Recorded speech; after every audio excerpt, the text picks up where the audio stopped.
Hey, this is Adrian from Ride Engineering. We're out here at Milestone MX, and behind me I have a 2015 CRF450R that we've done some modifications to. We wanted to make the bike a little more stable handling-wise, so we went with a 21mm offset triple clamp, which actually moves the front end out a little bit.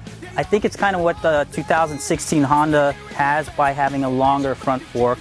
We wanted more brakes for the bike, so we added braided steel brake lines and our billet brake caliper, which has bigger pistons. We didn't have to change the rotor because it came with a 260 stock in 2015. We wanted to have good tires for the test, so Bridgestone sent us a set of their Battlecross X30s intermediate tires. For our test rider, Kyle Lewis, we wanted to make sure he was comfortable, so we got him a handlebar from Pro Taper that replicates the stock bar bend, which is what he prefers on the Honda.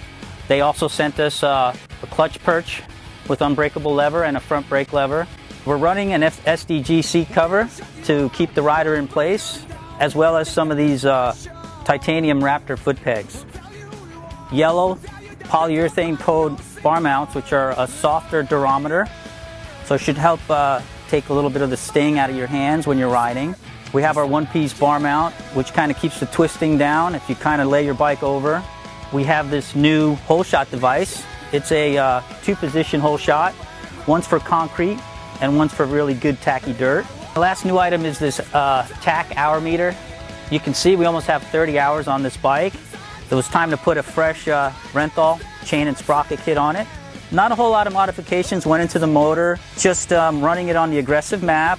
Took out the spark arrestor screen out of the air filter box to give it a little more air, and we rerouted some of those air hoses, and then we added an FMF single-sided exhaust.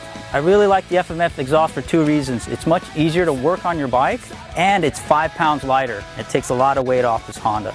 The last product I wanted to talk to you guys about is our full Honda linkage system. It lowers the bike about 2 millimeters, but what's cool about it is it's a straight bolt-on accessory. It'll work with your revalve suspension or your stock suspension, and it'll actually make the bike kind of a little more plush heading in the corners, and it will hold the back end up a little bit and allow the bike to kind of pivot around the corner a little bit better.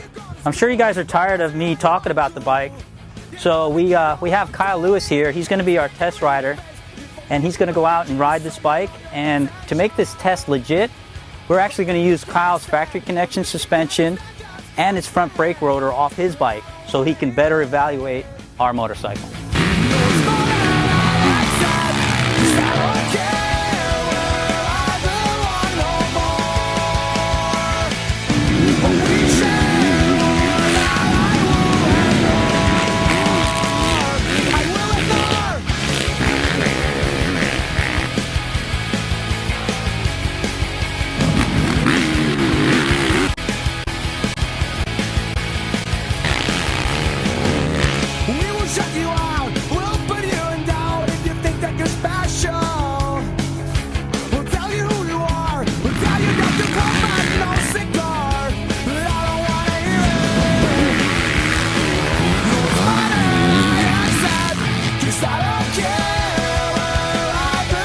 Hey, this is Kyle Lewis. I just finished up on the Ride Engineer 15 CRF450. I currently ride a 14 CRF450 and was actually really surprised with some of the changes that he did. I didn't think I would notice such a big difference.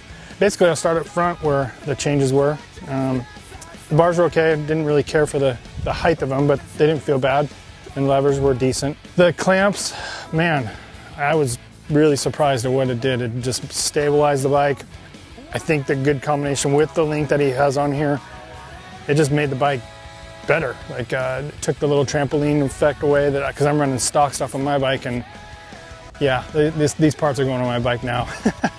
His caliper and the rotor, I actually had to gas it in the corner. I stopped a little too soon. It has good progression, bites hard if I needed to. I was super surprised and pumped. The pipe has good pop. FMF always has nice power off the bottom, and I was surprised with the single having the ramp. It kept going. It had a good carryover. It just enhanced the motor. It just pumped it up another level where maybe a guy like me would want it to be there, you know.